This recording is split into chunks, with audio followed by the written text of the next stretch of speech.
Bonjour à tous. Bienvenue sur le plateau d'Acteurs Public TV. Ici, depuis le Salon des maires, on poursuit nos échanges aujourd'hui avec vous, Boris Ravignon. Bonjour. Bonjour. Vous êtes le maire de Charleville-Mézières et vous avez notamment été l'année dernière, en 2024, l'auteur d'un rapport remis au gouvernement sur l'enchevêtrement des compétences entre l'État et les collectivités, mais aussi sur la simplification et le coût des normes.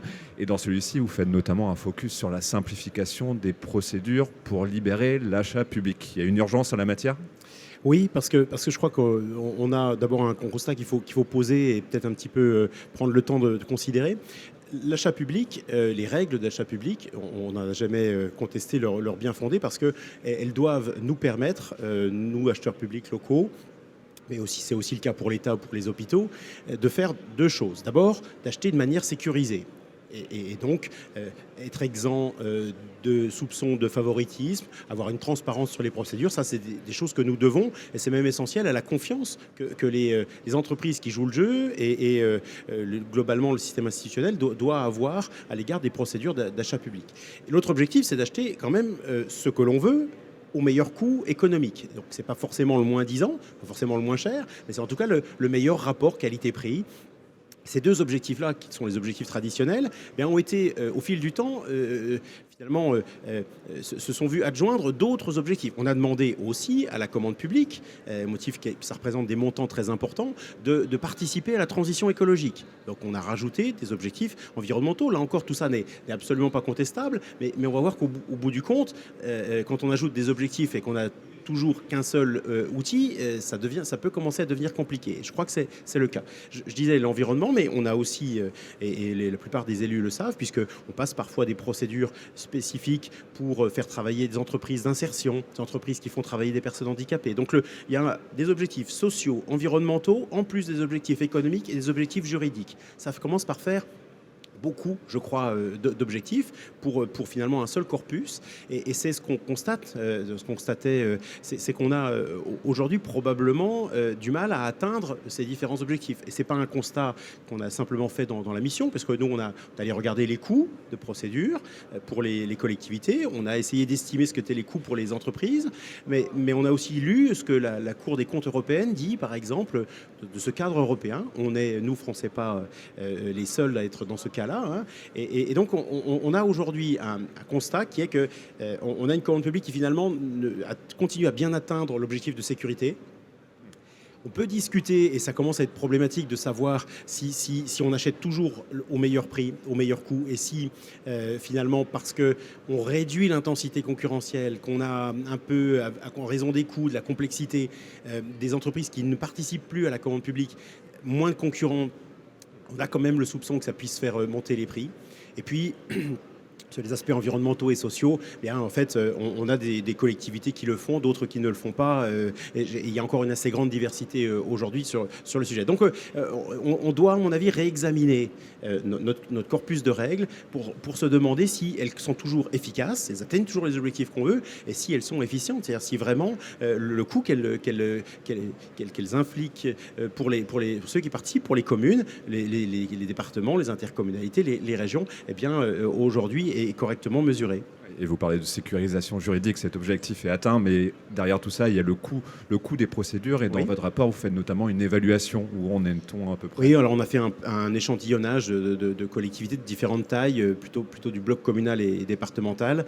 Et on arrive effectivement à l'idée qu'un MAPA, un marché à procédure adaptée, c'est autour de 7 000 € pour une collectivité, ce qui est quand même déjà un petit coût fixe pas négligeable, qui soit dit en passant, encourage, à mon sens, à le faire le plus possible de groupements de commandes, d'acheter à plusieurs, parce que là, cette fois-ci, finalement, le coût, on le met en facteur commun, ou à passer par des plateformes qui font le travail et qui, justement, permettent une mutualisation. Et puis, l'autre coût, c'est celui des procédures formalisées au-dessus des seuils européens. Et donc là, on est sur des niveaux un peu plus élevés, autour de 11 000 €. On pense que ce coût-là, il a à peu près son pendant équivalent. Justement, il y a des évaluations qui mériteraient d'être mises à jour. Ce sont des évaluations de la Commission européenne qui commencent à être anciennes. Mais il y a aussi un coût naturellement pour les entreprises qui répondent.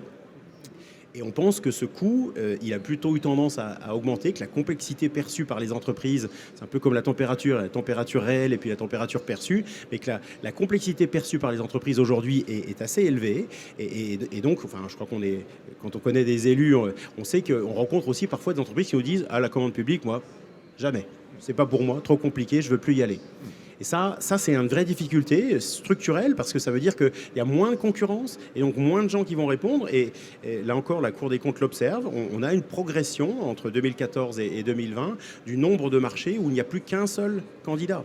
Quand il n'y a qu'un seul candidat, vous prenez le prix du candidat. C'est ça, oui, parce que moins d'intensité concurrentielle, c'est une augmentation aussi d'une certaine manière des prix d'achat des collectivités. Et on connaît les difficultés budgétaires des collectivités d'autant plus.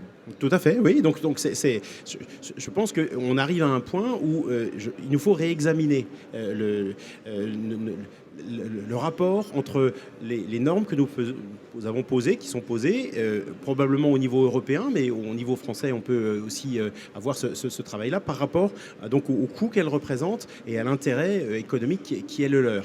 Ça, c'est vraiment le message principal. On a fait une proposition qui consiste dans ce rapport à remonter le seuil des marchés qui sont sans publicité ni formalité. Parce que ça nous paraissait être un moyen finalement de pousser un peu le système à se réformer. Je suis tout à fait conscient que ça n'est pas la panacée.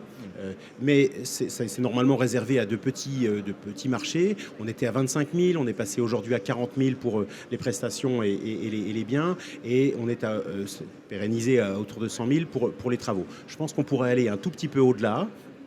De notre point de vue, il n'y a pas de crainte particulière à avoir parce que les collectivités savent désormais que dès le premier euro, ce qu'elles achètent, ce sont des marchés publics et savent qu'il faut s'organiser. Donc elles auront des procédures internes, mais elles auront des procédures internes moins lourdes et surtout, dans cette marge de liberté qu'on leur donnerait, elles négocieront.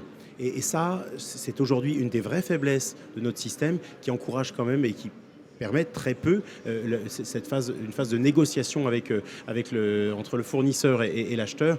Et c'est comme ça aussi qu'on peut arriver à faire baisser les prix. Oui, et au-delà de cet abaissement des seuils, ou plutôt les remontées ces seuils, il y a des propositions aussi sur la simplification des dispositions applicables au groupement de commandes. Vous souhaitez ce que vous proposez, c'était faciliter à certaines collectivités de rejoindre. Il y a déjà des choses qui ont été faites, mais effectivement, on pense que les groupements de commandes, c'est un outil utile. Moi, d'ailleurs, on a dans l'intercommunalité qui est la mienne maintenant un système assez bien rodé et on n'achète plus jamais seul, l'agglomération toute seule, où en général il y a vraiment toute une kyrielle de communes qui se joignent à nous et qui donc partagent les coûts de procédure dont on parlait tout à l'heure. Donc ça, c'est une bonne manière, je crois, de travailler. Et puis normalement, quand on achète en manière un peu massifiée, c'est par exemple, on est ici sur le stand de l'UGAP, c'est ce que fait l'UGAP, en achetant des gros volumes sur un certain nombre de produits, donc en obtenant des meilleurs prix, on obtient généralement des prix unitaires meilleurs. Donc ça, c'est aussi un autre argument pour se regrouper, que ce soit en groupement de commandes ou en passant par des plateformes d'achat comme l'UGAP. Mais au-delà des procédures, comme vous le disiez tout à l'heure, l'enjeu c'est de savoir qu'est-ce qu'on met derrière la commande publique aussi. Voilà, c'est l'enjeu de transition écologique, d'inclusion. Oui. C'est toute la difficulté, c'est plus culturel aussi. Ça, il y a vous savez, l'expression anglaise de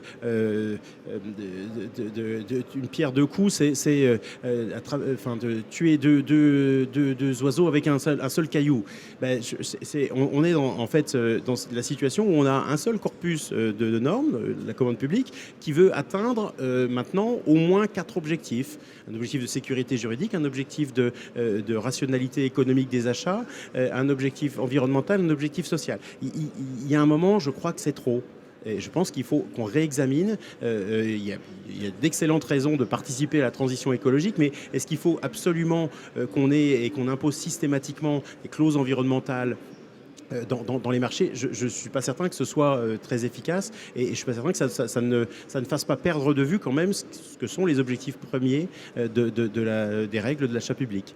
Remettre à plat ces objectifs en simplifiant les procédures. Merci beaucoup. Non, je crois qu'il faut simplifier et simplifier, c'est toujours faire des choix. Et remettre à plat la commande publique. Merci beaucoup, Boris Ravignon. Merci à vous de nous avoir suivis sur le plateau d'Acteurs Publics TV aussi au Salon des maires. Les échanges se poursuivent tout de suite. Merci, bonne journée. Merci.